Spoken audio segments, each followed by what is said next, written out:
నమస్తే. ఇన్నాళ్ళు నన్ను సపోర్ట్ చేస్తూ, ఎంకరేజ్ చేస్తూ మీ ప్రేమని నాకు అందిస్తున్న ప్రతి ఒక్కరికి కృతజ్ఞతలు. అలాగే ఈ వీడియో కూడా ఖచ్చితంగా మీకు ఉపయోగపడుతుంది. లైక్, షేర్ అండ్ సబ్స్క్రైబ్ చేసి మీ సపోర్ట్‌ని నాకు అందించండి. అలాగే ఈ వీడియో పట్ల మీకున్న అభిప్రాయాన్ని కామెంట్ సెక్షన్‌లో కామెంట్ చేసి తెలియజేయండి. ఇప్పుడు వీడియోని చూద్దాం. నమస్తే, వెల్కమ్ టు అవర్ ఛానల్. నేను పద్మిని. ప్రస్తుతం మనతో పాటు ప్రముఖ ఆధ్యాత్మికవేత్త, నారీసేన ఫౌండర్, దత్త ఉపాసకురాలు శ్రీమతి లతా దత్త గారు మనతో పాటు ఉన్నారు. మాట్లాడదాం. నమస్తే అక్క. జై గురుదత్త. శ్రీ గురుదత్త అక్క. అక్క, రేపు శుక్రవారం కామద ఏకాదశి. అద్భుతం. ఈ సంవత్సరంలో వస్తున్నటువంటి మొట్టమొదటి ఏకాదశి. ఏకాదశి అంటేనే ఒక తెలియని, దాంతో కనెక్ట్ అయిన తర్వాత ఒక తెలియని ఆనందం ఖచ్చితంగా ఉందక్క. ఏకాదశి వ్రతాలు చేస్తున్నారు, ఖచ్చితంగా చాలా చాలా ఎమోషన్స్ ఎంత బ్యూటిఫుల్ గా కంట్రోల్డ్ గా ఉంటున్నాయి అనేది చెప్తే ఆశ్చర్యం. ఎవరికి వాళ్ళు అనుభవించాలి దాన్ని. Wonderful, so beautiful. నాకైతే చాలా చాలా హ్యాపీ అయిపోతుంది. దశమి నుంచి అలర్ట్ అయిపోతుంది body Ekadashi. So beautiful day. మళ్ళీ ఈ సంవత్సరంలో వస్తున్నటువంటి శుక్లపక్షంలో వచ్చేది మరింత పట్టుగా ఉంటుంది అనేది అందరికి తెలిసిన విషయమే. చాలా పట్టుగా. ఏకాదశి కదా, పవర్స్ అవన్నీ ప్రకృతిలోని ఎనర్జీస్. సో ఈ కామద ఏకాదశి ఎట్లా వినియోగించుకోవచ్చు, ఎలా ఒక్కసారి చెప్పండి అక్క. ఈ కామద ఏకాదశి మనకి చైత్ర మాసంలో వస్తున్న ఫస్ట్ ఏకాదశి కాబట్టి చాలా ప్రకృతి నుంచి ఎనర్జీస్ ఎక్కువగా ఉంటాయి. ముఖ్యంగా ఈ ఏకాదశి రోజు ఎక్కువ కూడా ఏదైనా జరగాలి, జీవితంలో ఒక మార్పు రావాలి, సాధించాలి, నువ్వు అన్నట్టుగా నీకే తెలుస్తుంది, ఎమోషన్స్ ని కంట్రోల్ చేయాలి. అలాగే మనము ఒక సంకల్పం చేసుకొని ఇది నెరవేరాలి. దేవతలు సైతము ఏకాదశి వ్రతాలు చేసి సాధించలేనిది ఏమీ లేదు, అన్ని సాధించారు ఏకాదశి వ్రతాలు చేస్తూ. అలా ముఖ్యంగా సంతానం కావాలనుకున్న వాళ్ళు ఈ ఏకాదశి ని వినియోగించుకుంటే చాలా చక్కటి ఫలితాన్ని, శీఘ్రమే సంతానం కూడా కలుగుతుంది. బ్యూటిఫుల్. సంతానం కోసమే చాలా మంది ఎదురు చూస్తున్నారు.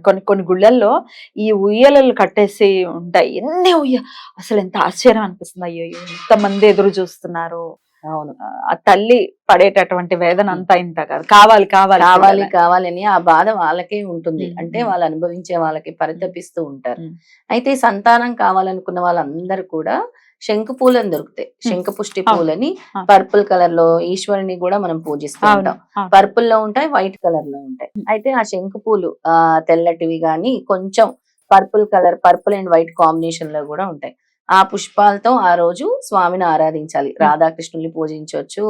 ముఖ్యంగా రాధాకృష్ణుల్ని ఆరాధిస్తే కూడా మంచిది. ఎందుకంటే ఆ రోజు ప్రత్యేకంగా రాధాకృష్ణుల్ని ఆరాధిస్తారు. నార్త్ సైడ్ కొన్ని ప్రదేశాల్లో రాధాకృష్ణుల్ని అంటే వాళ్ళ గుర్తుగా, అంటే వాళ్ళ గురించి ముఖ్యంగా ప్రార్థించి అనుకున్నవన్నీ కూడా చేయిస్తారు ఆ రోజు. అలాగే సంతానం కోసం కావాలనుకున్న వాళ్ళు రాధాకృష్ణుల్ని ఆరాధించాలి ఆ రోజు.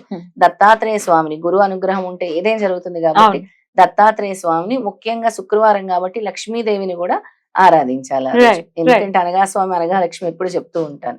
అయితే ఈ శంఖ పుష్పాలతో పూజించి ఆ రోజు ఎలా పూజించాలి అని అంటే నేను ఒక నామం చెప్తాను, దాంతో పాటుగా చదువుకొని అలాగే దత్తాత్రేయ స్వామి అష్టోత్తరం గాని అలాగే కృష్ణుడు అష్టోత్తరం గాని చేసుకొని స్వామికి ఆ పుష్పాలతో చేసుకొని, అన్ని పుష్పాలు లేవు అనుకుంటే 9 పుష్పాలైనా కూడా ట్రై చేసి ఆ పుష్పం యొక్క వేర్లు, చెట్టు వేర్లు ఉంటాయి కదా, ఆ వేర్లు వాటిని నూరి గంధంలా చేసి వాటిని ఆ రోజు నుంచి, ఏకాదశి రోజు నుంచి 25వ తారీఖు వరకు అంటే విధియ వరకు కూడా ప్రతిరోజు కూడా నీళ్ళల్లో కలుపుకొని సేవించాలి. అంటే ఆ చెట్టు వేరుని అరగదీసి ఆ వచ్చేటటువంటి అదేదైతే ఉంటుందో దాన్ని నీళ్ళలో కలుపుకొని తాగాలి. గంధంలా చేసి, గంధంలాగా వస్తుంది, గంధంలా చేసి గంధంలాగా అరగదీసి నీళ్ళల్లో కలుపుకొని భార్యాభర్తలు ఇద్దరు కూడా తాగాలి. ఎంత నీళ్ళల్లో ఎంత కలుపుకోవాలి? 1 గ్లాసు నీళ్ళలో. ఎంతో కొంచెం చాలు. 7 రోజులు తాగాలి కదా, ప్రతిరోజు తాగాలి. 1 వీక్ వరకు తాగాలి. 7 రోజులు అలా తాగి తర్వాత మీరు పిల్లల కోసం ట్రై చేస్తున్నారు కాబట్టి ఆ విధంగా రాధాకృష్ణుల ఒక ప్రేమ తత్వాన్ని మీరు గుర్తు చేసుకొని, కృష్ణుడిని గుర్తు చేసుకోండి అని చెప్తానన్నమాట. అయితే రాధాకృష్ణుల యొక్క గురించి, వాళ్ళ ప్రేమ బాండింగ్ గురించి చెప్దాం అనుకుంటున్నాను పద్మిని. కృష్ణుడికి ఎంతమంది భార్యలు? రుక్మిణి, సత్యభామ, 8 భార్యలు ఉన్నారు, 16,000 మంది గోపికలు ఉన్నారు. అయితే రాధాకృష్ణలు అనే చరిత్రలో నిలిచిపోయింది. ఎందుకు నిలిచిపోయింది అని అంటే రాధ ప్రేమ అనంతం. కృష్ణుడు పడుకునేటప్పుడు కూడా రాధనే తలుచుకునేవాడట. రుక్మిణీదేవి అడిగిందంట ఒకరోజు, కృష్ణ మీరు ఎప్పుడు చూసినా మేము ఇంత నన్ను ప్రేమిస్తున్నాను, అందరికంటే ఎక్కువ నన్నే ప్రేమిస్తున్నాను అంటారు కదా, మరి మీరు నిద్రలో కూడా రాధని తలుస్తూ ఉంటారు అని అడిగిందట రుక్మిణి. రాధ ఎంతటి ప్రేమో నేను మాటల్లో చెప్పలేను, నువ్వు వెళ్ళి చూస్తే అర్థమవుతుంది అన్నారట కృష్ణుడు రుక్మిణిని. అప్పుడు రుక్మిణికి పాలు ఇచ్చి పంపిస్తాడు, ఇవి నేను ఇచ్చానని చెప్పి రాధకి ఇవ్వని. నా నుంచి వచ్చిన ఇంత చిన్న వస్తువు అయినా ఆమెకి బ్రహ్మాండం రాధకి. తను అనుక్షణము అంటే మనసు నిండా నన్ను నింపుకొని ఉన్నది, ఇంకా ఎక్కడా కూడా చోటు లేదు, మొత్తం నేను తప్పించి ఇంకా వేరే ఆలోచనే లేదు తనకి. అసలు ఆ ప్రేమ నేను మాటల్లో వివరించలేను, నువ్వు వెళ్ళి చూడాలి అని చెప్తారనమాట. అయితే రుక్మిణి వెళ్తోంది, రాధ ప్రేమ ఏంటి నాకంటే గొప్పదా చూడటానికని వెళ్ళి చూస్తుంది. అసలు వెళ్తే ఎక్కడుంది రాధారాణి అని అడుగుతుంది అనమాట. అదిగో లోపల ఉన్నారు, కృష్ణుడు పూజ చేస్తూ ఉన్నారు, కృష్ణుడు తన్మయత్వంలో ఉన్నారు. అసలు చూసి ఆశ్చర్యపోతుంది పద్మిని, నేను అసలు సరిపోని ప్రేమ ముందు అని అనుకుంటుంది. రాధ ప్రేమ ముందు అసలు కృష్ణుడు ఎలా ఉన్నాడు, ఇంకా వెళ్ళిన కాడి నుంచి కృష్ణ ఎలా ఉన్నాడు, బృందావనంలో కృష్ణుడిలాగే ఉన్నాడా, ఏం చేస్తున్నాడు నా కృష్ణ ఏం చేస్తాడు, అలాగే అన్నమాట వాళ్ళ సంభాషణ అలాగే జరిగింది. అయితే రాధ కోరుకుంటది ఏమని అని అంటే చివరిలో కృష్ణుడు వచ్చి కనబడాలి అని. అయితే రాధకి బాగా ఇష్టమైంది ఏంటంటే కృష్ణుడితో పాటు పిల్లని ఫ్లూట్ వాయించడం. చివరిగా రాధ కోరిక మీద కృష్ణుడు వెళ్తాడు చివరి క్షణాల్లో రాధని కలవటానికి, కోరుకుంటది కృష్ణుడు దర్శనం ఇవ్వాలి. ఎలా ఇవ్వాలి, బృందావనంలో కృష్ణుడిలాగే నాకు దర్శనం ఇవ్వాలని. అలాగే వస్తే అప్పుడు కృష్ణుడు ఎంతో ప్రేమతో ఫ్లూట్ వాయిస్తాడు రాధ కోసం. అసలు ఆవిడ దగ్గరికి తీసుకొని ఇంకా చివరి క్షణాలను అర్థమైపోతాయి కదా, కృష్ణ బాధను ఎవరు తీర్చలేరనమాట. అంటే నాలో సగం దూరం అయిపోతుంది అనే బాధతో ఇంకా రాధ ప్రాణాలు విడవగానే కృష్ణుడు అక్కడికక్కడే ఫ్లూట్ విరక్కొట్టి పడేస్తారు. ఇంకెప్పుడు వేణుగానం చేయను అని అక్కడే ఫ్లూట్ వదిలేస్తారు. అంతటి గొప్ప ప్రేమ వీళ్ళు భార్యాభర్తలకు కూడా అంత అన్యోన్యత ఉండాలి. ఎందుకు నేను ఇది చెప్పాను అని అంటే మీరు అలాగా తలుచుకొని అలాగే కృష్ణుడు అనుగ్రహంతో మాకు బిడ్డ జన్మించాలి అని అలాంటి ప్రేమ ఆప్యాయతలతో మీరు ఉండాలి.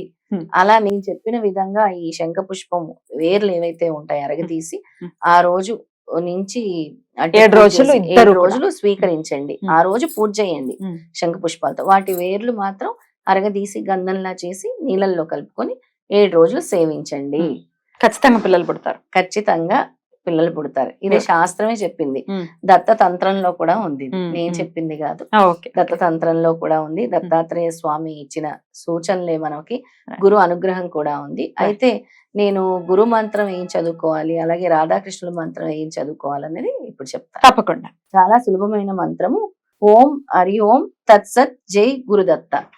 ఓం హరి ఓం తత్సత్ జై గురుదత్త అని చదువుకోండి. చదువుకుంటూ పూజించండి ఆ రోజు స్వామిని ఏకాదశి రోజు. అలాగే రాధాకృష్ణుల మంత్రం కూడా ఉంది. రాధాకృష్ణులకు కూడా ఈ కృష్ణుడిది వచ్చేసి రాధాకృష్ణుడిది వచ్చి ఓం నమః కృష్ణదేవాయ ప్రేమ రాజ్యాయ వల్లభ సర్వమంగళ ప్రదాయక నమః. మరొకసారి చెప్తాను. ఓం నమః కృష్ణదేవాయ ప్రేమ రాజ్యాయ వల్లభ సర్వమంగళ ప్రదాయక నమః అనే మంత్రాన్ని చదువుకోండి. మీరు 21 సార్లు చదువుకోండి, మీకు అవకాశం ఉంటే 108 సార్లు కూడా ఆ రోజు చదువుకోండి. తప్పకుండా. ధర్మబద్ధమైనటువంటి కామ్యం ఇది, పిల్లలు కలగాలి అనుకున్న ఏ గృహస్థ అయినా ఖచ్చితంగా కోరుకుంటారు.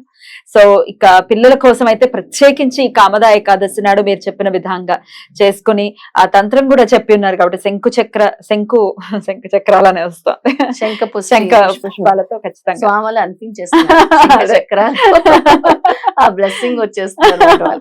అద్భుతం. ఖచ్చితంగా ఈ రెమెడీని ఫాలో చేసి ఎవరైతే పిల్లల కోసం పరితపిస్తున్నారు, పిల్లల కోసం కృష్ణుడిని ఖచ్చితంగా చెప్తారు. ఎందుకంటే సంతాన గోపాల వ్రతం కూడా చెప్తుంటారు.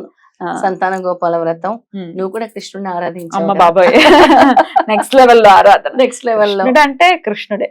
కృష్ణుడు అంటే ఆ తన్మయత్వంతో కృష్ణ కన్నయ్యగా భావించి మీరు సేవిస్తే గనక ఆ కన్నయ్యే మీ కడుపును పడతాడు. ఖచ్చితంగా కృష్ణ కన్నయ్య. ఆయనకి ఇష్టమైన పాలు పెరుగు ఆయన పెట్టి మన కామ్యాన్ని కూడా నెరవేరుస్తాం. అద్భుతం అక్క, చాలా బ్యూటిఫుల్ గా ఎక్స్ప్లెయిన్ చేశారు. Thank you so very much అక్క. నమస్తే. జై గురుదత్త. శ్రీ గురుదత్త.